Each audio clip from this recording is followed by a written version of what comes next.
As I travel all through the world in search of the most authentic of ingredients, I come across little places where they are the most unassuming human beings, and they have these flavors with them that have been handed down from generation to generation.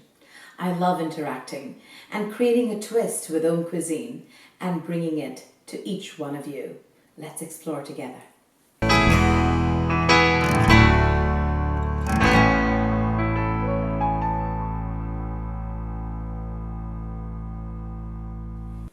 Hello and welcome to another episode of AUMcuisine, authentic, universal, meditative. We're going to be making some really yummy Sriracha cauliflower.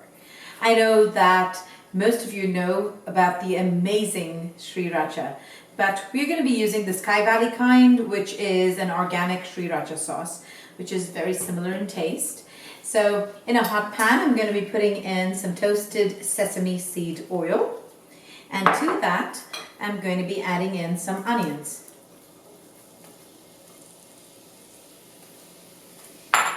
This is one of my best recipes, and I love having cauliflower regularly because it's such an amazing cruciferous vegetable.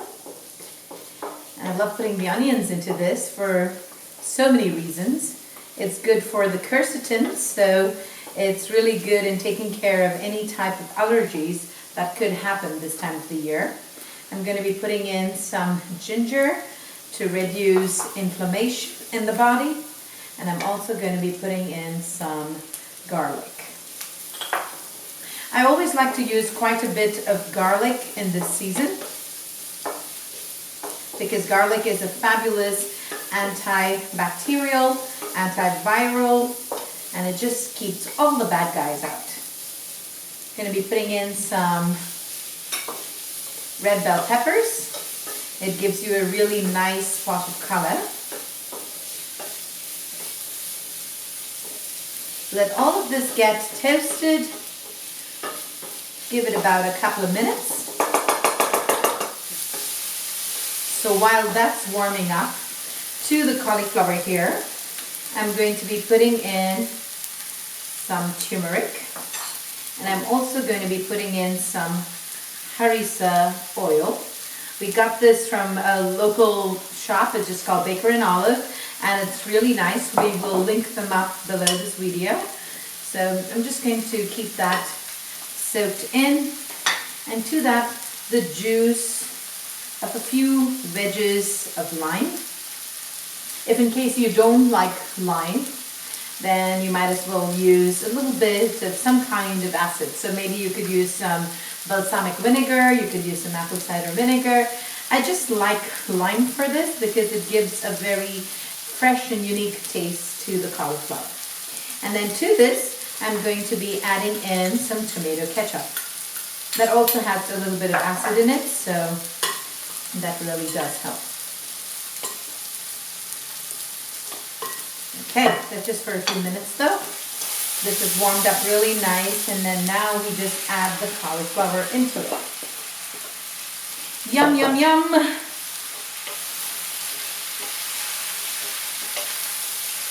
I love all of the bell pepper, the onion, ginger, and garlic to be mixed very well with the cauliflower. I don't like to cover this because I like to maintain the crisp nature of the cauliflower. Give it a few minutes right there. Just allow the warmth to go completely uniform. And right now, I would like to add in some cilantro. I love the pop of color that comes into this. I'm going to be putting in some chili flakes, just a teeny weeny bit because there's a lot of heat going on. And then I'm going to be putting in some tamari.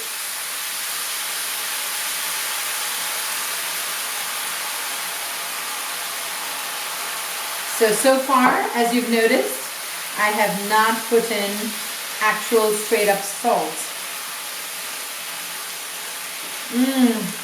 It smells like a lovely Chinese restaurant in like the gullies of New Delhi in this kitchen right now. It is so lovely. Gonna allow that to soften up and come alive. The trick to making a really good Sriracha cauliflower is to make sure that you don't add any water. You want the water to be coming out of the cauliflower and just softening up with the tamari that has just been added. Based on the BTU of your stove, another 2 to 3 minutes. Wow, that's really softened up beautifully. Now what I would do is turn the heat to a medium flame, take my Sriracha and add it up on top. Take some lime wedges, which is very, very crucial when you add the Sriracha. Maybe 2 or 3 wedges would do the trick.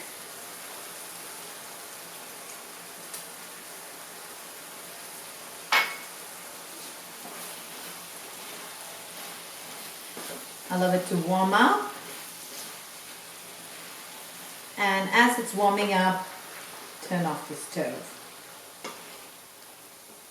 So on a plate for this, some microgreens and just a hint of purple cabbage so that the colors look even more pleasing to the eye. This is lovely to be served along with some Chinese fried rice. You can also do it with some Singapore street noodles. You can actually just eat it with plain white jasmine rice, and that's going to be fabulous too. I just love, love, love this recipe. It just tastes and looks phenomenal. So I'm going to be putting in some green onions on top.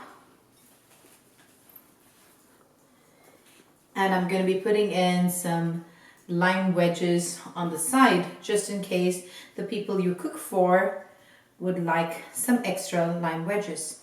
There you go, a delicious Sriracha cauliflower. So I'm going to do a taste test. Let me just do it from here directly.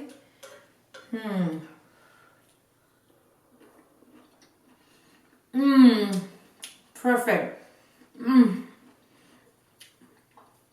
It has the natural texture of the cauliflower. It's just cooked just enough and just correctly. It's not mushy, and it's got all the lovely flavors. It gives me the taste of a really nice gobi Manchurian, like Sanjay was just mentioning, and it's not fried. It doesn't have any unnecessary deep fried atrocities. I think I need a really good lunch break. Until we meet again in another episode of AUMcuisine, this is Vaidya Priyanka.